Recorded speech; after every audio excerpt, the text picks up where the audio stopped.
आप सभी को प्रणाम। मैं विभा रानी। शब्द मेरे लिए साधना है, एक उपचार। जीवन के हर संकट में शब्दों ने ही मेरा साथ दिया है, बोलकर, लिखकर, गाकर, अभिनय करके। इसलिए मेरे लिए शब्द उपचार यानी वर्ड थेरेपी बन गया है।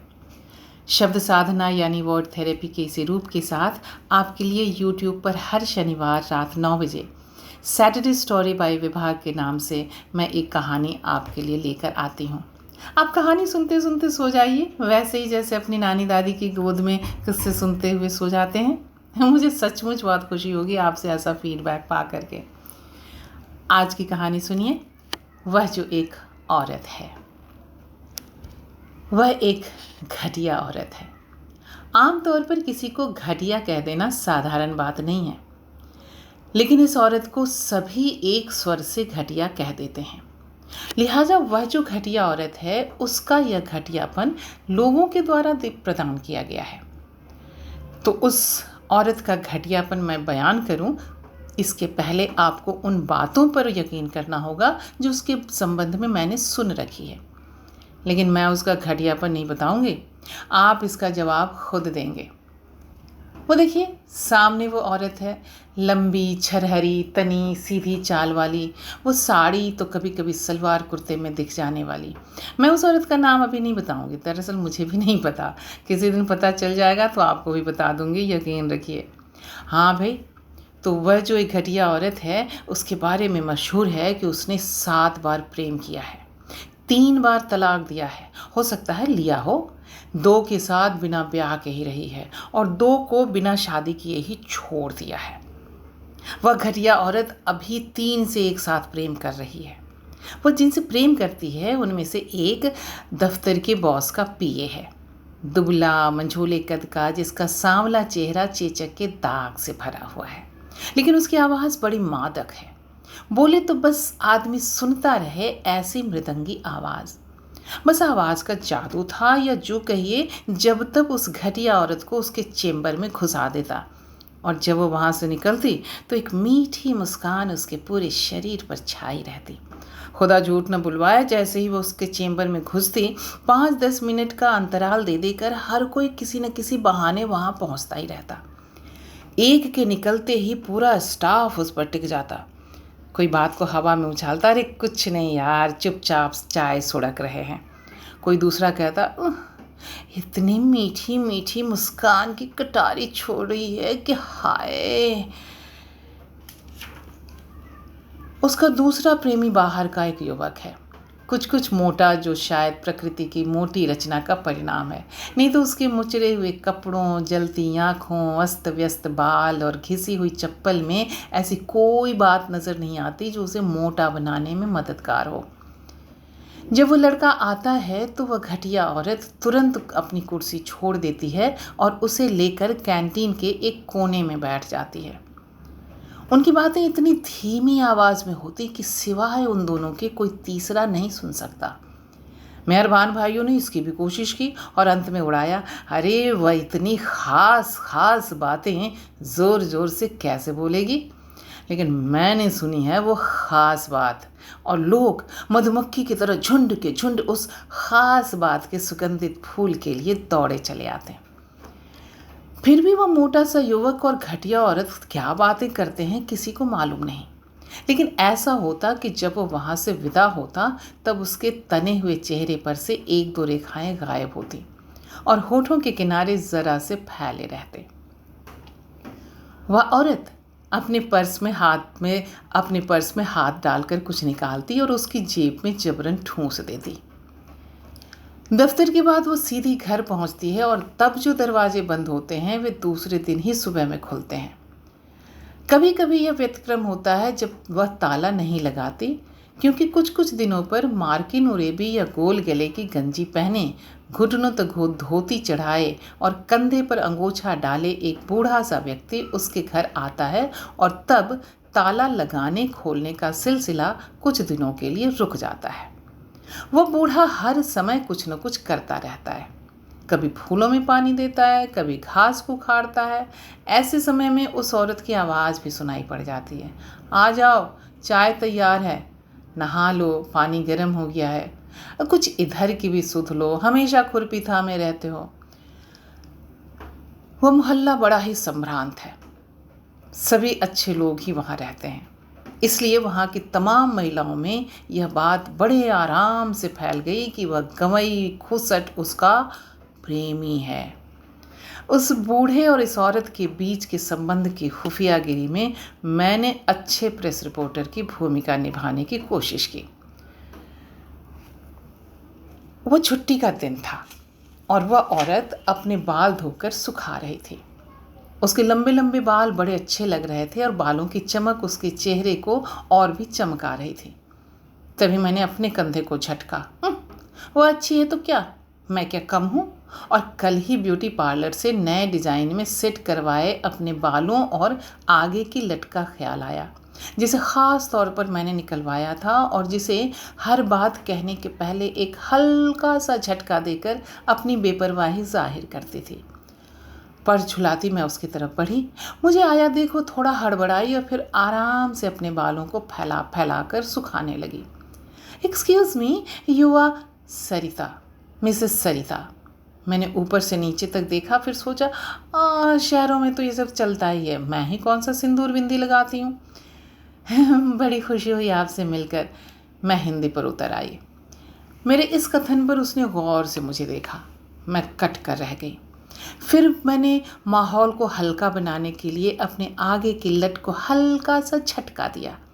आप तो कभी हम लोगों की तरफ आती ही नहीं है। मेरी आवाज़ में मक्खन बड़ी तेज़ी से शामिल हो रहा था और उतनी ही तेज़ी से आंखें कोई ऐसी चीज़ तलाश रही थी जिस पर बैठा जा सके। उस औरत ने घर की सीढ़ियों पर बैठते हुए कहा, अगर आपको ऐतराज़ ना हो तो यहाँ बैठ सकती हैं। हालांकि सीढ़ी साफ सुथरी थी, पर मुझे उस पर बैठते हुए झिझक सी लगी और कोफ्त भी आई।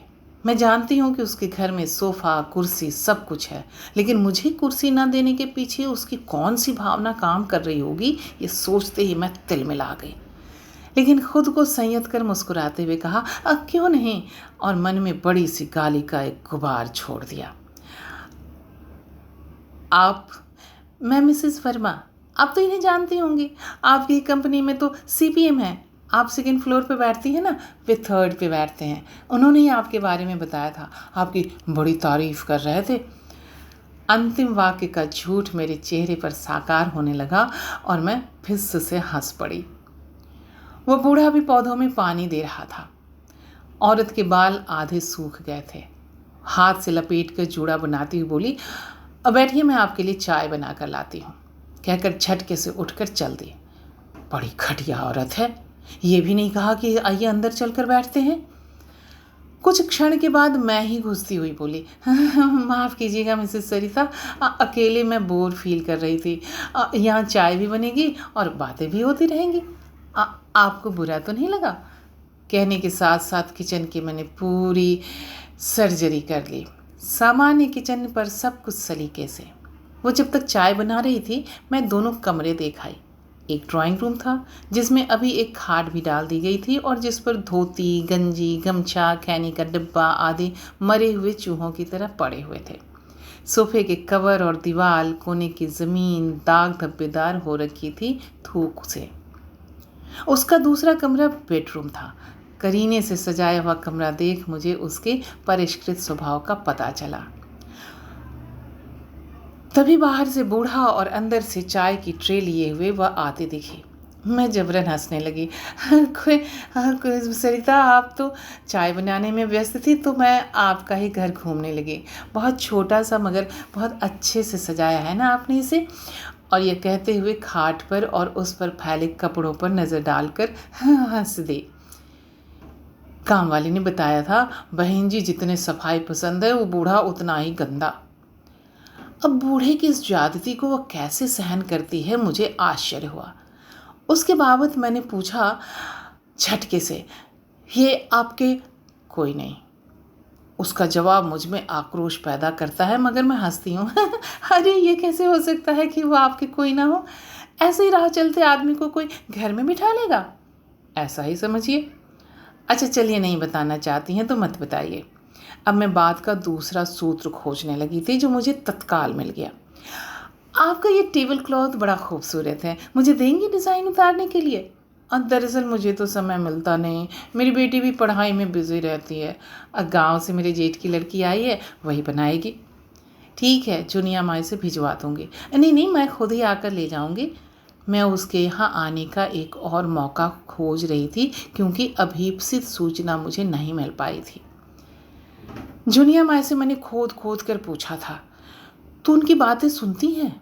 क्या कह के वो बूढ़ी को बुलाती है? वे सोते कहाँ हैं? इस पर झुनिया माई बिफर पड़ी। कहाँ मेम साहब, आप लोग के मन में हमेशा पाप बसा रहता है, और वो बूढ़ा उनका मर्द होता तो क्यों नहीं बताती? अब फिर आपको काहे की फिक्र पड़ी है? वो तो कहियो आप लोग के बारे में कुछ नहीं पूछती है। अच्छा, मैं चलती हूँ मिसेस सरिता। हाँ, आप अपने मिस्टर के साथ आइए ना मेरे यहाँ। और मिस्टर कहने के साथ लट को झटका देकर जिस अदा से मैंने बूढ़े को देखा था, उससे वो इतना तिलमिलाई कि कोई दूसरी औरत होती तो शट अप या गेट आउट कहने से नहीं हिचकती। जुनिया माई ने बताया था, बहन जी कहियो नहीं गुस्साती है, नाराज़ होती है मगर उसके पहले ही हंस पड़ती है। एक बार मेरा आदमी बीमार पड़ा था, उसको देखने भी गई थी। हमको 50 रुपया दें, जो आज तक नहीं लेन। हम उनको बोले, बहन जी आपकी 100 बरस की ज़िंदगी हो।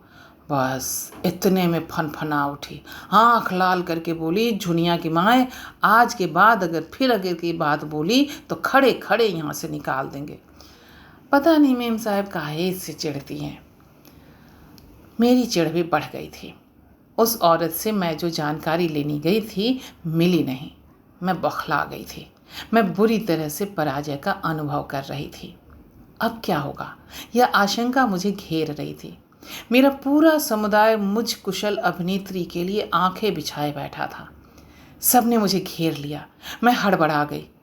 आगे वाली लट को झटका देकर धारा प्रवाह बोलने लगी, अरे वो सही में बड़ी घटिया औरत है जी, मुझे बैठने तक को नहीं कहा, खाली चाय यूं ही पकड़ा दी। हाँ, बड़ी घाघ बनती है, समझती है उसका पता किसी को नहीं होगा। मालूम है, जब मैं गई थी तब वह उस बूढ़े के साथ।